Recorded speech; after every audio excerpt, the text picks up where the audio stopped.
Hello friends, I am Kanika Kansal. Welcome to my YouTube channel. Last video में क्या देखा था? लास्ट वीडियो में हमने हेडिंग्स देखी थी, हमने पैराग्राफ टैग देखा था। और पैराग्राफ टैग का जो डिसएडवांटेज था कि वो हमें एग्जैक्ट वही फॉर्मेट नहीं देता जिसमें हम लिख रहे हैं। उसको ओवरकम करने के लिए हमने प्री टैग देखा था। कौन कौन सी? Headings,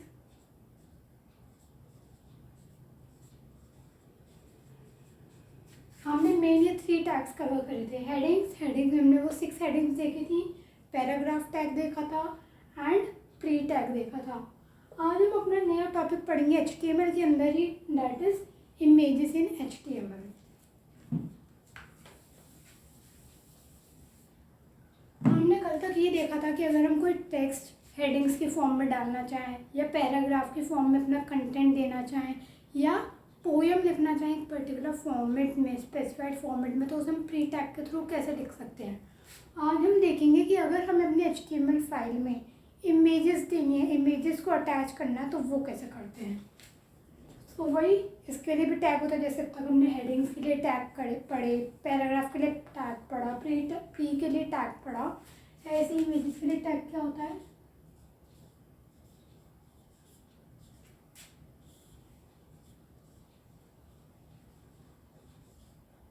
image tag. इमेज को हम यहाँ पर शॉर्ट में IMG लिखते हैं।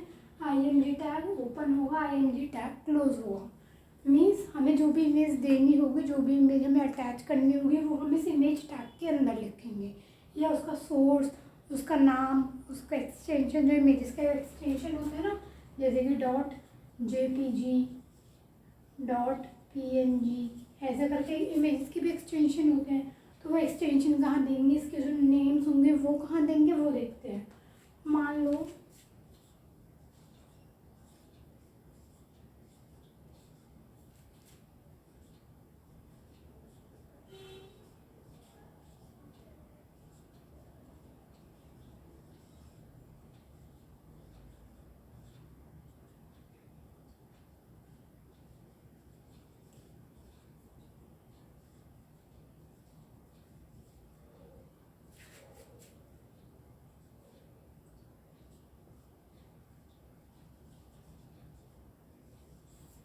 ये था एक हमारा सिंपल तरीका।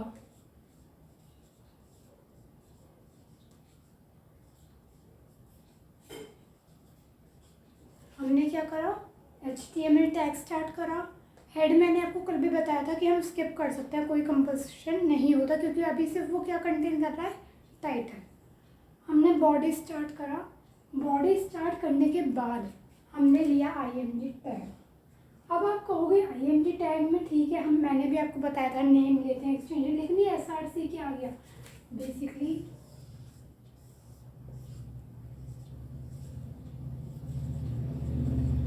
This SRC is an attribute of the image tag called as source. भाई आप क्या करते हो, जो ये SRC होता है, वही जैसे हम इमेज को शॉर्ट में IMG लिखते हैं, ऐसे सोर्स को शॉर्ट में SRC लिखते हैं। सोर्स मतलब जो भी आप इमेज अपनी HTML फाइल में अटैच करना चाहते हो, आप उसका सोर्स प्रोवाइड कराओगे, आप उसका एक पूरा पाथ प्रोवाइड कराओगे कि भाई वो किस फोल्डर में पड़ा है, उस इमेज का क्या नाम है और उस इमेज का क्या एक्सटेंशन है। तो IMG SRC equal to inverted commas में, अभी मैंने सिंपली इमेज का नाम लेके .jpg लिख दिया है, क्योंकि मैं भी यहाँ पे क्या मान के चल रही हूँ कि मेरी इमेज उसी सेम फोल्डर में है जिस फोल्डर में मेरी HTML फाइल पड़ी है। तो IMG SRC equal to image.jpg, inverted commas close करें, इस IMG का ये वाला टैग बंद करा और हमने IMG टैग बंद कर दिया। इससे क्या होगा, जब आप मान लो आपने इस फाइल को सेव करा image.html से, और जब आप इसे ब्राउज़र पर रन करोगे तो आपको क्या मिलेगा? ये आपका ब्राउज़र है, आपकी जितनी भी बड़ी इमेज होगी वो आपकी यहाँ पे आपको शो हो जाएगी। अगर आपकी इमेज शो नहीं हो रही है, उसके 2 ही रीज़न हो सकते हैं कि या तो आपने एक्सटेंशन गलत दे दिया हो इसलिए आपको इस चीज़ का ध्यान रखना होगा। जब भी आप इमेज का सोर्स यहाँ पे प्रोवाइड कराएंगे, तो सबसे पहले आप इमेज पे जाके चेक करेंगे कि वो JPG है या PNG है। तो या तो आपका सोर्स एक्सटेंशन गलत होगा, या फिर हो सकता है कि आपने जो यहाँ पे पाथ दिया होगा वो सही नहीं होगा, तो आपको वही इमेज पे जाकर उसका पाथ भी चेक करना होगा कि पाथ सही है या नहीं है। आप जब सिंपली ऐसे लिखोगे imgsrc इक्वल टू इमेज और jpg, तो आपको यहाँ पे इमेज डिस्प्ले हो जाती है ब्राउज़र पर। एक और अब इसमें दूसरी चीज़ क्या, ठीक है मैंने आपको बता दिया कि भाई 2 ही रीज़न हो सकते हैं, या तो आपका एक्सटेंशन गलत है या आपका पाथ गलत है। लेकिन कई बार ऐसा हो जाता है कि मान लीजिए, कई बार मान लो आपकी तरफ से तो आपने इमेज लगा दी, लेकिन जब कस्टमर खोल रहा है, जब कोई क्लाइंट वेबसाइट को विजिट कर रहा है, कोई कॉलेज की वेबसाइट है, कोई स्टूडेंट विजिट कर रहा है, नेटवर्क इशू की वजह से या किसी भी इशू की वजह से हो सकता है वो इमेज लोड ना हो पा रही हो, तो भाई स्टूडेंट को कैसे पता चलेगा कि इस इमेज पे था क्या, ये इमेज जो थी वो किस चीज़ से रिलेटेड थी। तो इसके लिए हम एक और एट्रीब्यूट यूज़ करते हैं, जैसे हमने यहाँ पे एसआरसी एट्रीब्यूट यूज़ करा था, ऐसे ही एक और एट्रीब्यूट यूज़ होता है, दैट इज ऑल्ट। कौन सा? ऑल्ट। इस ऑल्ट की फुल फॉर्म क्या होती है? ऑल्टरनेट। क्या होती है? ऑल्टरनेट। कहते हैं ना मीन्स एक सोल्यूशन आपने दिया है, आप उसको ऑल्टरनेटिव सोल्यूशन भी दे के रखते हैं कि हाँ भाई अगर एक वर्क नहीं करा तो दूसरा वर्क कर जाए, दैट इज ऑल्टरनेट। ऑल्टरनेट कैसे वर्क करेगा अगर मैं आपको बताऊं, जैसे कि हम लिखेंगे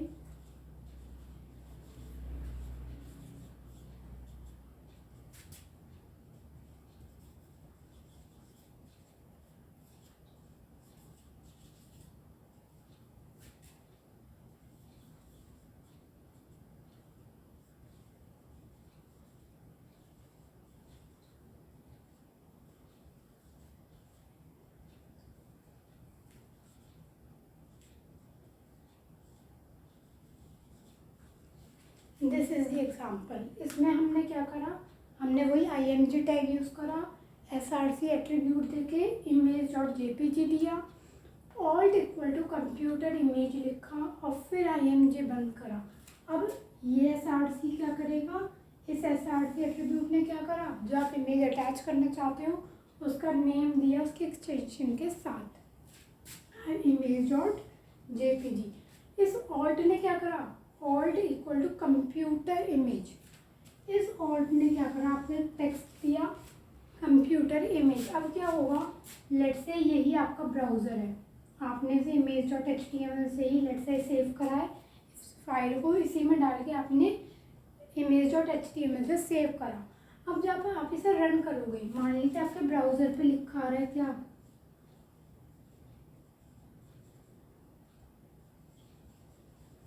कंप्यूटर इमेज लिखा गया। अब आप कहोगे वो कहाँ गया, इमेज कहाँ गया, ये क्यों आ गया लिखा हुआ, बेसिकली ये इसलिए आया ऐसे लिखा हुआ। मान लीजिए आपने जब रन करा तो किसी नेटवर्क इशू की वजह से या सर्वर प्रॉब्लम की वजह से या लोडिंग इशू की वजह से आपकी इमेज लोड नहीं हो पाई, या कोई भी इशू आ गया, हो सकता है सही में एक्सटेंशन ही गलत हो, या पाथ सही ना आ रहा हो, या वो पाथ को ट्रेस ही ना कर पा रहा हो, मे बी मान लीजिए कोई भी रीज़न है जिसकी वजह से आपकी इमेज लोड नहीं हुई है, तो वो क्या करेगा, मैंने अभी आपको बताया कोई स्टूडेंट है वो अपनी कॉलेज की वेबसाइट विजिट कर रहा है, उसे नहीं पता चल पाएगा कि यहाँ पे कौन सी इमेज है, कैसे देखेगा वो, तो उसकी जगह क्या होगा, किसी भी केस में इमेज लोड नहीं होती है तो वो उस इमेज की जगह, यहाँ पे इमेज आनी चाहिए थी बट वो उस इमेज की जगह आपको वो टेक्स्ट दे देगा कि भाई जो ये इमेज होनी चाहिए थी, जो यहाँ पे इमेज आएगी वो कंप्यूटर की ही एक इमेज लगी हुई होगी। आप वैसे ही यूज़र पढ़ेगा कंप्यूटर इमेज के यहाँ पे छोटा सा ऐसा सिंबल बन के आ जाता है इमेज का, कुछ भी ऐसे मतलब नॉर्मल सा सिंबल बन के आ जाता है, जिससे आपको ये पता चल जाती है कि अच्छा भाई यहाँ पे इमेज आनी थी, लेकिन इमेज के लिए क्या लिखा हुआ है, कंप्यूटर इमेज। तो जो यूज़र होगा, जो क्लाइंट होगा, जो उस वेबसाइट को विजिट कर रहा है, उसे ये पता चल जाएगी कि जो यहाँ पे इमेज थी वो कंप्यूटर की इमेज थी। क्लियर? नेक्स्ट, इसी में अगर हम इमेज में देखें एक दो चीज़ और, जैसे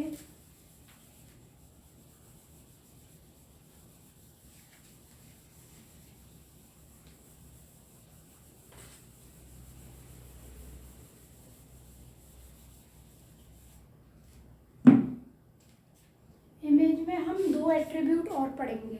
मैंने आपको बताया सिंपली कि ये मान लीजिए आपका ब्राउज़र है और ये आपकी इमेज है।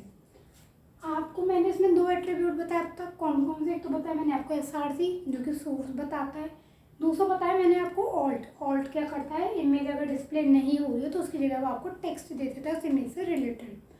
अब मान लो आप इस इमेज की हाइट और विड्थ सेट करना चाहते हो। आप चाहते हो ये इमेज तो छोटी लग रही है और बड़ी होनी चाहिए हाइट वाइज भी विड्थ वाइज भी, तो आप कैसे करोगे? जैसे आपने SRC एट्रीब्यूट और ऑल्ट एट्रीब्यूट यूज़ करा, ऐसे ही आप हाइट और विड्थ एट्रीब्यूट भी यूज़ करते हैं। कैसे करते हैं? आप लिखोगे IMG SRC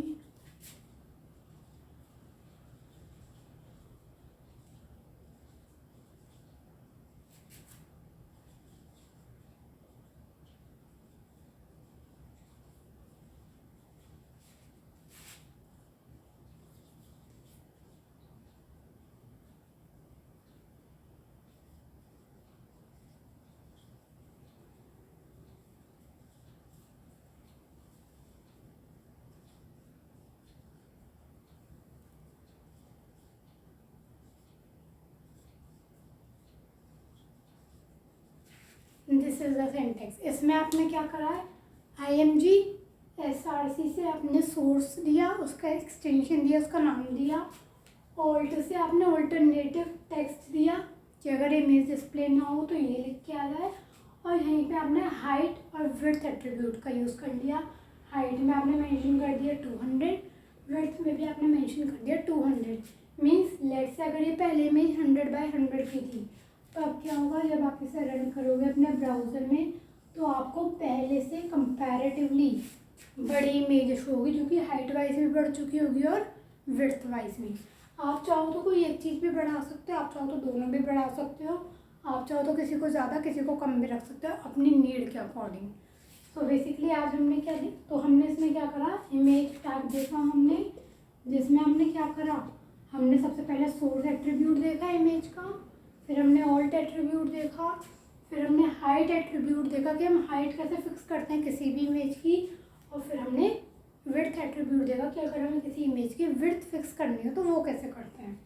ये था हमारा इमेजेस का फंडा कि अगर हमें HTML फाइल में इमेज अटैच करनी है तो कैसे करते हैं। इसी में हम एक नेक्स्ट टॉपिक और देखते हैं जो कि कहीं ना कहीं इमेजेस से ही रिलेटेड है।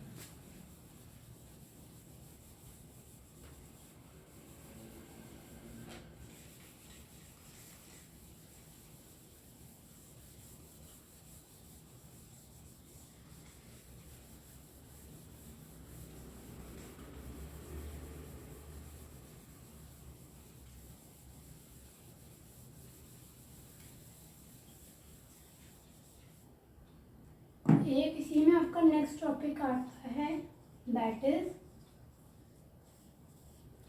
Links. What is links? Links basically मतलब आप किसी वेब पेज पे, पर्टिकुलर वेब पेज पे आपने क्या करा, जैसे कि आपका ये वेब ब्राउज़र है, ये आपका वेब पेज है कोई भी बना हुआ, यहाँ पे आपने कोई आप लिंक्स प्रोवाइड कर देते हो। जैसे कि आप गूगल का, आपकी जो कंपनी है या आपका कॉलेज है तो आप उसकी गूगल की वेबसाइट पे तो आप उसके फेसबुक का लिंक प्रोवाइड कर देते हो, आप उसका लिंक्डइन का लिंक दे देते हो, ट्विटर का दे देते हो, इंस्टाग्राम का दे देते हो, या आपका कोई और वेबसाइट चल रही है या कुछ भी चल रही है आप वहाँ पे क्या, या इसी के अंदर और भी वेब पेजेस है, मान लीजिए होता है ना टेस्टिमोनियल्स, है ना, या फिर फैकल्टी, डिपार्टमेंट, स्टूडेंट्स, ऐसा करके आप एक ही पेज पे तो सारी इन्फॉर्मेशन नहीं होती। आप क्या करते हो, आपको स्टूडेंट्स वाले सेक्शन में जाना है तो आप इस पे जाके क्लिक करते हो तो आपका नेक्स्ट पेज खुलता है। तो वो कैसे होता है, वो बेसिकली हम लिंक प्रोवाइड कराते हैं। अब इसे कैसे यूज़ करते हैं,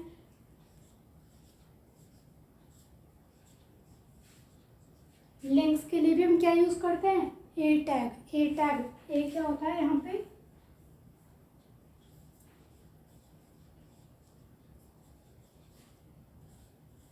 anchor tag, ANCHOR, anchor tag use करते हो। जब भी हमें अपने वेब पेज में किसी वेबसाइट में लिंक्स प्रोवाइड कराने होते हैं, चाहे वो दूसरे वेब पेज के लिए लिंक प्रोवाइड कराना हो या फिर वो अलग अलग वेबसाइट जैसे कि फेसबुक या इंस्टा की आप अपनी प्रोफाइल की ID का लिंक प्रोवाइड करा रहे हो, कुछ भी हो, तो उसके लिए हम लिंक टैग जो कि एंकर टैग यूज़ करते हैं। ये कैसे होता है?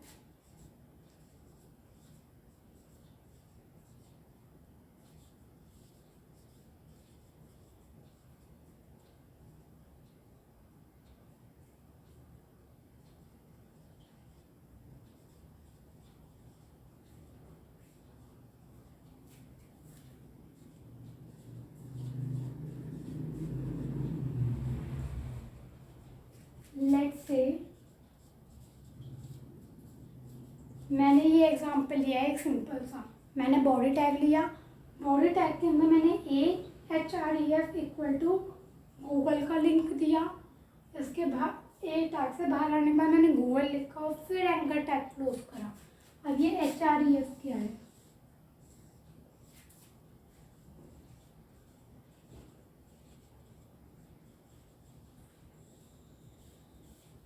जैसे हमने इमेज टैग में पढ़ा था SRC एट्रीब्यूट होता है, सोर्स प्रोवाइड कराता है। इन द सेम वे हमारा हाइपर रेफरेंस भी एक एट्रीब्यूट होता है एंकर टैग का। हाइपर रेफरेंस, रेफरेंस से ही आप समझ रहे हो। What is reference? मीन्स जिस पेज पर आप अब जाना चाहते हैं क्लिक करने पर उस पेज का लिंक, उस पेज का पाथ, उस पेज का रेफरेंस देना। तो AHREF इक्वल टू, अगर आप गूगल पे जाना चाहते थे, आपने इन्वर्टेड कॉमा में गूगल का पाथ डाल दिया www.google.com। ए टैग जैसे क्लोज है आपने यहाँ पर गूगल लिखा और फिर एंकर टैग को क्लोज कर दिया। अब जब आप इसे ब्राउज़र में रन करोगे तो आपका बेसिकली क्या होगा, आपका यहाँ पर गूगल लिख के आएगा और ऐसे करके इसके नीचे ऑटोमेटिकली एक अंडरलाइन आएगी। इस जब आपका ऐसे गूगल अंडरलाइन के साथ आएगा तो आप समझ जाना कि आपका लिंक क्रिएट हो गया है। जैसे ही आप अपना कर्सर गूगल पे लेके जाके क्लिक करोगे, आप देखोगे कि क्लिक करने पे आप गूगल वाली वेबसाइट पे स्विच कर जाओगे। तो एंकर टैग का काम क्या होता है? एंकर टैग का काम होता है एक पेज से दूसरे पेज पर जाना। हो सकता है वो उसी वेबसाइट का दूसरा वेब पेज हो, या हो सकता है आप दूसरी ही किसी वेबसाइट पे शिफ्ट हो रहे हो। तो एंकर टैग क्या करता है, जो ये आपके HREF एट्रीब्यूट को यूज़ करके किसी भी टेक्स्ट पर लिंक क्रिएट करता है जिससे कि आप दूसरी वेबसाइट पे मूव कर सको। अब ऐसा ज़रूरी नहीं है कि जो आप लिंक लगा रहे हो वो आप सिर्फ किसी टेक्स्ट पर लगा रहे हो। मैंने आपसे कहा था ये इमेज से रिलेटेड भी होता है, क्योंकि आप इसे इमेज पर भी लगा सकते हो। कैसे? हाँ, जैसे आपने मान लीजिए कोई इमेज दे रखी है, मैं उसमें भी ऑल्ट हाइट और विड्थ हटा रही हूँ, मैं सिंपल एक इमेज ले रही हूँ।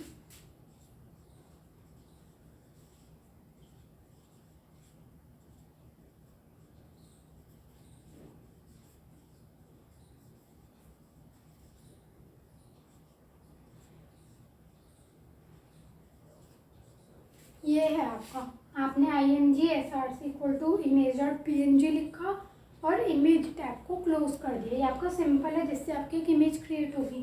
वही अगर मान लो हम इसी वेब ब्राउज़र की बात करें, अगर हमने इसे इसी फाइल में लिखा होता तो क्या होता, गूगल आ गया लिखा हुआ, गूगल के नीचे ही आपकी यहाँ पे एक इमेज शो हो जाएगी आपको। ठीक है, अब आप चाहते हो ये मान लीजिए फेसबुक की ही इमेज है, फेसबुक का आइकन होता है, आपने मान लो इमेज में वही डाल रखा है। अब आप चाहते हो कि जैसे ही आप इस आइकन पे क्लिक करो आप फेसबुक पर स्विच हो जाओ। मीन्स आपके कॉलेज की या आपके स्कूल की जो भी फेसबुक पेज होगा आप उस पर मूव कर जाओ। तो वो कैसे होगा, हमने सबसे पहले नॉर्मली इमेज टैग यूज़ करा। इमेज टैग के अलावा आप यहाँ पे एंकर टैग दे दोगे, AHREF इक्वल टू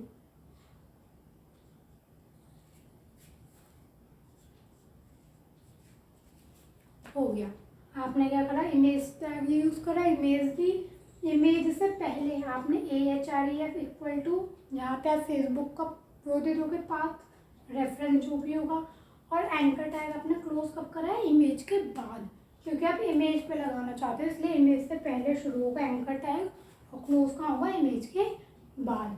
तो इससे क्या होगा, जैसे आपका ये टेक्स्ट लिंक बन गया था, इन द सेम वे आपका जो ये इमेज होगा, जो आपका ये फेसबुक का आइकन होगा, ये भी लिंक बन जाएगा। और जैसे ही आप अपना कर्सर इस इमेज पे, इस आइकन पे लेके जाओगे, आप इसे क्लिक करोगे, आप फेसबुक वाले पेज पे मूव कर जाओगे। तो आज हमने क्या क्या देखा, मीन आज हमने इमेजेस देखी कि हम इमेज को कैसे अटैच करते हैं अपने HTML फाइल में, जिसके अंदर हमने कौन कौन से एट्रीब्यूट देखे, SRC देखा हमने, ऑल्ट देखा हमने,